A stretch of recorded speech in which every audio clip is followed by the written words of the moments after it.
पहली जॉब मेरी 2 कंपनीज़ में लगी थी और उसमें से मैंने जॉइन की थी शेयरवुड पार्टनर्स। सही। ये एक फाइनेंस फर्म ही थी, कैलिफ़ोर्निया बेस्ड थी हुँ, और उसके लिए मैं काम कर रहा हूँ। हुँ। तो उस और ज़माने में तो कोविड होगा तो उसमें ये कोविड था तो मैं वर्क न्यूयॉर्क से फ्रॉम काम कर रहा था। ठीक है। इनका ऑफ़िस न्यूयॉर्क में भी था हुँ, बट हमें रिमोट काम वर्क फ्रॉम होम मिला हुआ था। तो सही, कोविड आने से वर्क फ्रॉम होम का रेगुलेशन आ गया और आईटी फ़ील्ड जो थी वो सारी वर्क फ्रॉम होम बेसिस पे स्टार्ट हो गई। ठीक है, सही। तो उसके बाद कब तक ये पहली जॉब ही थी, उसके बाद चलती रही थी ये इसी जॉब से फिर छोड़ा था फाइनली या कोई और भी जॉब की नहीं, थी? देखिए पहले तो मेरी इंटर्नशिप लगी थी। हुँ, ठीक है, वो एक कंपनी थी जिसमें मैंने काम किया। फिर बीच में मैं ट्रेनिंग के लिए एक और कंपनी में चला गया था, हुँ, कुछ टाइम के लिए। क्योंकि यूएस में क्या होता है, एक इम्पोर्टेंट बात बतानी है मुझे कि 90 डेज़ का आपको एक अनएम्प्लॉयमेंट पीरियड मिलता है। ठीक है। तो उस पीरियड में या तो आप कोई कंपनी जॉइन कर लो या ट्रेनिंग जॉइन कर लो या आप अपनी यूनिवर्सिटी में ही किसी दोबारा से कहीं प्रोफ़ेसर से या रीएनरोल किसी कर के लो। अंदर कुछ आप कुछ पार्ट टाइम या कुछ कुछ जॉब जॉइन कर लो।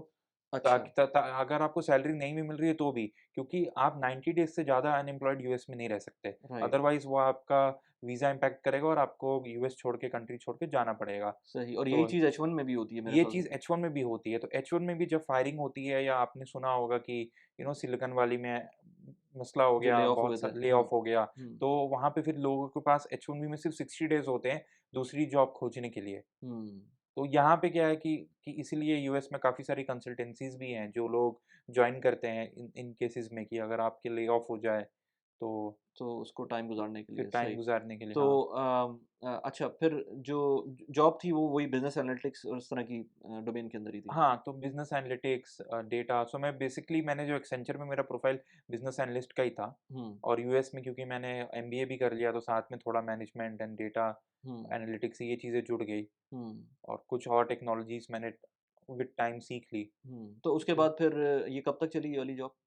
तो ये जॉब मेरी 21 तक चली थी। अच्छा, हाँ, और 21 में मुझे मैंने क्योंकि उस समय मैं साथ के साथ जॉब सर्च भी कर रहा था, तो मैंने जॉब सर्च हमेशा चालू रखा क्योंकि यूएस की मार्केट डायनामिक है, हुँ, प्रोजेक्ट्स और काम क्योंकि यूएस में क्या है कि जितनी जल्दी हायरिंग होती है, फायरिंग भी होती है, तो आपको हमेशा अपने टोज़ पे रहना होता है। यस, तो 2021 में मुझे डेल के साथ अपॉर्च्युनिटी मिली, अच्छा, तो मैंने उनको जॉइन किया बट ये एक कॉन्ट्रैक्ट अपॉर्च्युनिटी थी, तो ये लॉन्ग टर्म नहीं थी, बट डेल एक अच्छी कंपनी है और वहाँ पे से अच्छा ऑफ़र था, तो मैंने डेल जॉइन किया उसके बाद। सही।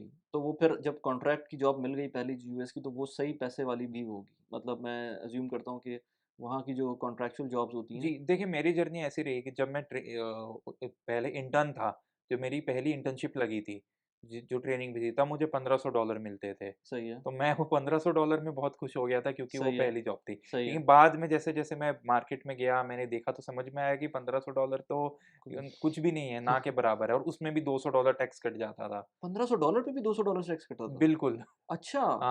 ये कितने परसेंट बन न्यूयॉर्क गया? ये में, तो ऑलमोस्ट अच्छा न्यूयॉर्क की वजह से न्यूयॉर्क की वजह से, न्यूयॉर्क की हाँ, वजह से, सही, सही, सही। क्योंकि वो स्टेट टैक्स भी होता होगा उसमें और राइट।